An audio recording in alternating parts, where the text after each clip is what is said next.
దేశంలోనే మొట్టమొదటిసారిగా తూర్పు కనుమల్లో ఉన్నటువంటి కటికా జలపాతంపై వరల్డ్ కప్ ర్యాప్లింగ్ ఈవెంట్ నిర్వహిస్తుంది.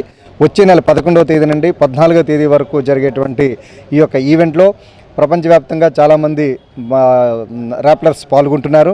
ఇందులో ఏంటంటే 12 రకాల ఈవెంట్స్ ఉంటాయి. ఇందులోని ఈ సాహస ర్యాప్లింగ్లో కటికా జలపాతం మీద 450 అడుగులు ఉన్నటువంటి జలపాతం, నిరంతరం నీరు వస్తున్నటువంటి జలపాతం మీద 10 ఏళ్ల క్రితం ఈ యొక్క ర్యాప్లింగ్ నిర్వహించిన ఘనత రంగారావు గారికి దక్కుతుంది.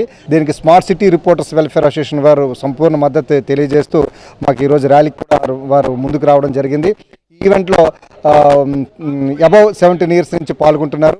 గ్రూప్ ఈవెంట్లో ఉంటుంది. ఇవి విజేతలకు 50,000 రూపాయలు, ద్వితీయ స్థానంలోకి వచ్చిన వారికి 30,000 రూపాయలు, తృతీయ స్థానంలోకి వచ్చే వారికి 20,000 రూపాయలు ఇవ్వడం జరుగుతుంది. అలాగే ఇండివిజువల్స్ కూడా కొంతమంది నిర్వహించడం జరుగుతుంది. ఇది కంపల్సరిగా అందరికీ తెలుసుకోవాలని, మీరు కూడా పాల్గొనాలని ఆహ్వానిస్తాం. Andhra Pradesh adventure club founder Rangarao గారికి ముఖ్యంగా ధన్యవాదాలు తెలియజేసుకుంటున్నాం. ప్రపంచంలోనే అతి కష్టమైన కటికా వాటర్ ఫాల్స్ అంటే ఈ యొక్క సాహస యాత్రలో ప్రతి ఒక్కరు కూడా పాల్గొని 11 నుంచి 14వ తారీఖు ఒక క్రీడలో అందరూ కూడా పాల్గొంటారని నేను కోరుకుంటున్నాను. ఈ యొక్క రైలింగ్ దానికి ఒక smart city report welfare association సహకరిస్తుందని కోరుతున్నాను. నేను రంగారావు అండి, adventure club of Andhra Pradesh founder. అదేవిధంగా world cup waterfall rappelling organising committee international ఆర్గనైజేషన్ని కూడా మనమే ఫామ్ చేయడం జరిగింది.